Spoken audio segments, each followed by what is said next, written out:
The wind scraped against the side of the barn like a whisper that refused to die. Every gust carried the dry scent of dust and something else. Something sweeter, heavier, almost metallic. Luke stopped mid-step, his boots sinking into the brittle earth as he inhaled again. There it was. The smell. It had been haunting the ranch for 3 days now, clinging to the air like a secret that wanted to be told. He'd already checked the livestock pens, the grain silos, even the drainage ditch by the creek. Nothing. Everything was as it should be, yet that smell lingered, thick and patient. It wasn't rot exactly. Rot he could handle. He'd been raised on this land. He'd buried more animals than he could count. No, this was something worse. Something that didn't belong to death, but to something waiting. Luke's flashlight flickered as he walked around the back of the hay shed.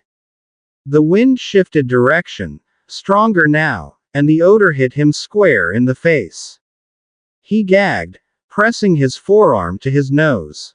It was coming from the old well. He froze. That couldn't be right. The well had been sealed for years, ever since his father had welded that metal hatch shut.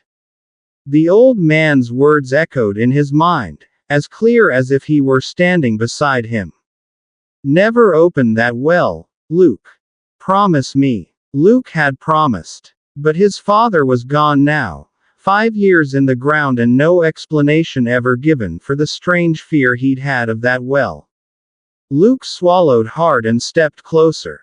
The wind fell silent, as though the entire ranch was holding its breath. His flashlight beam cut through the dark, landing on the hatch, rusted, dented, but still sealed tight. The smell was strongest here, thick enough to make his eyes water. He crouched and brushed away the dirt around the edges. Faint scratch marks ran along the metal, as though someone, or something, had tried to pry it open before. His pulse quickened. Spread it open, he muttered under his breath, like the words could steady him. He went to the toolshed, grabbed a crowbar, and returned. His hands trembled, but not from the cold. He wedged the bar into the narrow gap where the metal met concrete. It didn't budge. He leaned harder, gritting his teeth. Do it with force, he hissed. The words felt like they weren't his. Like someone else had whispered them into his ear. The metal shrieked. Rust flakes rained down as the hinges gave way. The hatch split open with a crack that echoed across the barren fields. For a moment, nothing happened. Then the smell surged upward, almost alive, wrapping around him. He staggered back, choking. His flashlight slipped from his hand and clattered to the ground, the beam wobbling before coming to rest on the opening. At first, all he saw was darkness, thick, endless. Then something shifted. A glimmer. He picked up the light and leaned forward, his breath shallow. The beam cut deeper into the well's mouth. Water should have been there. Or at least mud. But what he saw wasn't water. It was a surface. Smooth, reflective, like glass. His reflection stared back at him from far below, pale and ghost-like. He tilted his head. The reflection did not tilt. Luke's throat tightened. His heart pounded so loud he could hear it echo in the hollow below. Slowly, his reflection's mouth began to move, opening wider and wider until it stretched impossibly thin, a black void where a face should have been. He stumbled backward, the light jerking in his hand. For a brief instant, the reflection moved closer, too close, until it filled the entire well with his own face, grinning from the dark. Then the wind came again, screaming through the fields like something furious had just been set free. For a long moment, Luke couldn't move. The wind tore across the fields, slamming into the barn walls, rattling every loose hinge and panel like the ranch itself was trembling. His flashlight flickered again. He gripped it tightly, forcing himself to look back into the well. Nothing. The reflection was gone. Only blackness stared up at him now. Deep, endless, waiting. He exhaled shakily, half a laugh, half a sob. "You're losing it," he muttered.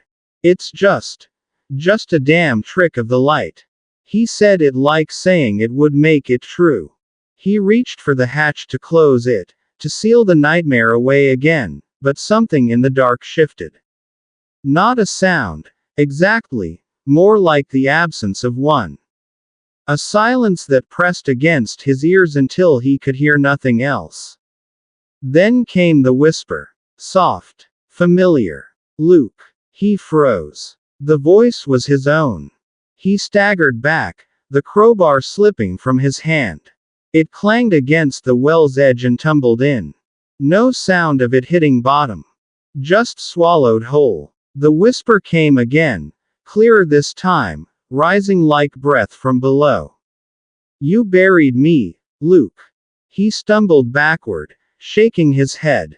No, I didn't bury anyone. You did." The voice was steady now. Calm. Too calm. "You promised Father you'd never open it. You promised because you knew what you'd done." Luke's knees hit the dirt. His breathing was fast, ragged. The memories he'd spent years pushing down began to stir, scratching at the walls of his mind. He remembered that night. The storm, the shouting, his father's silhouette by the well. A flash of movement. The sickening thud of metal against flesh. The rain washing everything clean. He had told himself it was an accident.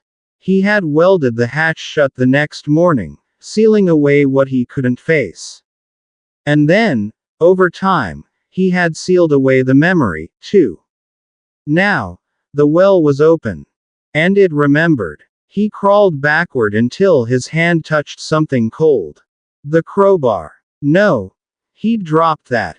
His flashlight beam caught metal near his boot. A shape. A second crowbar. Identical, but newer. Clean. He blinked, his mind spinning. That couldn't be right. Then he heard footsteps. Behind him. Slow, deliberate, crushing the brittle grass underfoot. He turned. A man stood in the moonlight at the edge of the barn. Tall, broad-shouldered, wearing the same jacket, the same mud-stained jeans. His face was shadowed, but Luke didn't need to see it. He already knew. It was him. The other Luke tilted his head, studying him like a reflection might study the real thing. Then, a faint smile. Too sharp, too knowing. "Now you see," the double said softly. "You buried me. But you can't bury what you are." Luke tried to run, but his legs wouldn't obey. The air around him thickened, dragging at him like water. The ground seemed to pulse beneath his feet. The well was whispering again. Hundreds of voices now, all his, echoing his name. He turned back toward it, shaking, drawn forward despite himself. The darkness below shimmered like liquid glass. In its surface, his reflection was smiling again, arm outstretched, waiting. The wind stopped. The world held still. Then Luke felt hands, cold, familiar, wrap around his wrists. A violent pull. He screamed as he was yanked forward, the flashlight spinning from his grip and smashing against the stones. For an instant, the beam caught the inside of the well, illuminating something slick, something shifting, 1,000 mirrored faces reaching upward. And then he was gone. By morning, the ranch was quiet.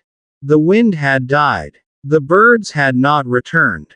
The hatch was closed again, the rusted edges sealed as though they had never been pried open. But if you walked close enough, you could hear something faint beneath the ground. A whisper. A breath. And if you followed the footprints in the dirt leading away from the well, you'd notice one thing that made no sense at all. They led toward the house. But the toes pointed back toward the well.